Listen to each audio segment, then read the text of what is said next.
Good evening and welcome to the news update on the Partners Global TV. Nigeria's political, economic and social landscape comes sharply into focus as the court steps into a high-stake political standoff in Rivers State. Labor unrest brings part of the Federal Capital Territory to a standstill, and the nation pauses to honor a man whose courage saves life during one of Nigeria's darkest moments. Also, fresh development in the corruption trial involving former Central Bank Governor Godwin Emefiele, a stern warning from the Economic and Financial Crimes Commission, and a major shift in global energy markets that could reshape Nigeria's crude oil trade with China.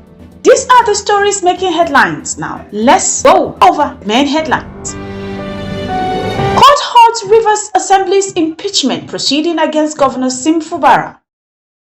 Fcta workers begin indefinite strike over unpaid promotion arrears and welfare issues. The nation-man Imam Abdullahi Abubakar, cleric who served hundreds during 2018 Plateau crisis. Co-defendant in Emefiele's trial alleges pressure to incriminate former CBN Governor. Efcc wants corrupt officials, say no interventions will be entertained. Nigeria is set to expand crude oil exports to China as Venezuela supplies declines. Now the news in details. A Rivers State High Court sitting in Oyogbo local government area has issued an interim injunction halting impeachment proceedings against Governor Siminalayi Fubara and his deputy Professor Ngozi Umaodu. The order granted on Friday, January 16, restrained the Rivers State House of Assembly, its Speaker Martin Amauli, and the Clerk of the House, and the Chief Judge of Rivers State Justice Simeon Chibuzo Amadi from taking any further step connected with the impeachment process. The court specifically barred the Chief Judge from receiving, forwarding, considering, or acting on any impeachment notice or resolution aimed at constituting an investigative panel to probe allegations of gross misconduct against the governor and his deputy. The injunction will remain in force for 7 days, with the matter scheduled to return to court for hearing on January 23, 2026. While supporters of the impeachment argue that legislative oversight is essential to constitutional accountability, Governor Fubara's camp insists the process lacked merit and has welcomed the court's intervention as necessary to protect due process and stability in the case. But will it stand? Let's discuss in the comment section. Meanwhile, operations across the Federal Capital Territory have been disrupted as civil servants under the Federal Capital Territory administration embark on indefinite strike. The industrial action, directed by the Joint Union Action Congress, follows the expiration of a 7-day ultimatum issued to Fcta management over unpaid promotional arrears, delayed promotions, wage awards, and unresolved farewell concerns. Union leaders say the strike would continue until all outstanding entitlements are fully addressed, including unpaid arrears, pension deduction, National Housing Fund remittance, and issues surrounding poor working conditions. They also criticize what they describe as a widespread failure in the 2024 promotion examination, which they say affected a large number of staff.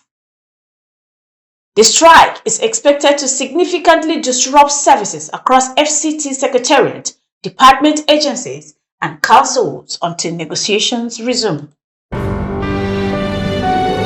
Nigeria is mourning the death of Imam Abdullahi Abubakar, the Muslim cleric celebrated globally for sheltering hundreds of Christians during the 2018 Plateau crisis. The chief imam of Inga village in Barkin Ladi local government area died at the age of 92 after a brief illness.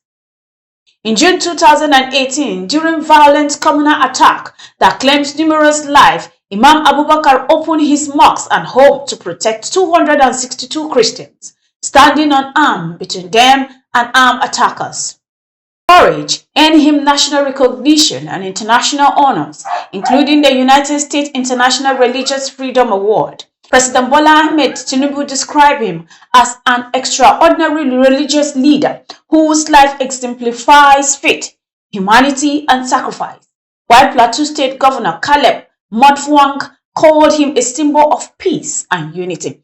Tributes have continued to pour in, hailing the late cleric as a timeless reminder of shared humanity beyond religion and ethnic divides. Papyrus Global wish you a very safe journey home at 92 and extend condolences to your family. In Lagos State, fresh controversy have emerged in the ongoing fraud trial involving former Central Bank Governor Godwin Emefiele. A defense counsel for co-defendant Henry Omoyele told the court that the Economic and Financial Crimes Commission allegedly pressured his client to provide incriminating evidence against the former CBN governor. The claim was made during a trial within a trial before Justice Rahman Oshodi of Special Offense Court in Ikeja. As the court examines whether statements obtained from Omoyele were given voluntarily, Omoyele and Emefiele are facing charges bordering on corruption, unlawful acceptance of gifts, and fraud involving billions of naira and dollars. The defense alleged that investigators promised Omoyele bail and possible non-prosecution in exchange for cooperation, a claim the Efcc has previously denied in related proceedings. The court has adjourned the matter with a ruling expected on admissibility of the statements. We will now go on a short break, and when we come back, the news will continue. Stay tuned. For Papyrus Global, we don't just cover events, we create cinematic experiences. From red carpets to birthdays, gala dinners, and your fairy tale weddings, we bring your moments to life with high-tech precision. Our gadgets are smarter, our lenses sharper, and our team simply world-class. Trust the Papyrus Global to tell your story in the boldest, brightest way possible.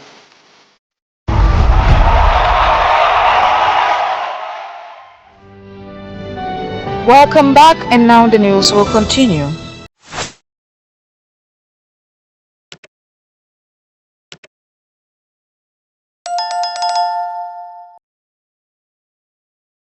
The Economic and Financial Crimes Commission has issued a stern warning to politicians, civil servants, and others involved in economic crimes, declaring that no intervention will be entertained.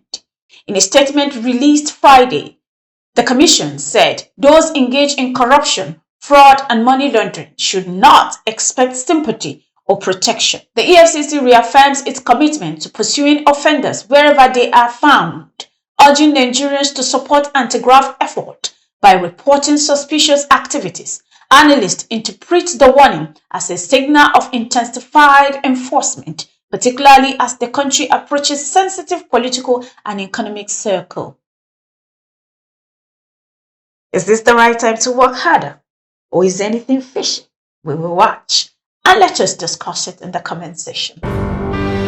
Moving on, Nigeria's crude oil trade with China is expected to expand as Venezuelan oil exports to China face a sharp decline. Analysts say US-led maritime blockades targeting Venezuela oil shipments have disrupted supply, forcing China refiners to seek alternative sources. Reports indicate that Venezuela crude deliveries to China could fall to about 166,000 barrels per day in February 2026, down from over 600,000 barrels per day last year. With Nigeria already a key supplier of crude and refined products to China, traders believe Nigeria grades could fill part of the emerging supply gap. The shift could boost Nigerians' export revenues amid ongoing volatility in global energy markets. The People's Democratic Party has dismissed rumors suggesting it may not participate in the 2027 general elections. Party officials say ongoing litigation, including dispute over primaries in Ekiti State, do not threaten the PDP's national electoral readiness.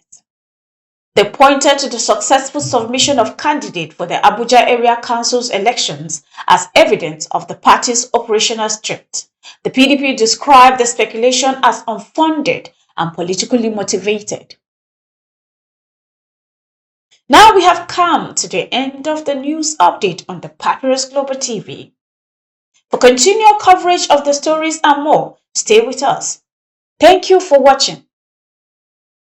But before I go, remember we value your voice, so share your thoughts in the comment section. And if you have videos of events or happenings around you, you can send them to admin at the Papyrus Global for possible feature and engagement. Don't forget to like this video, subscribe to our channel, and turn on notification to stay updated with trusted news from Nigeria and around the world. Thank you for staying with us up to this time. For now, it's bye-bye.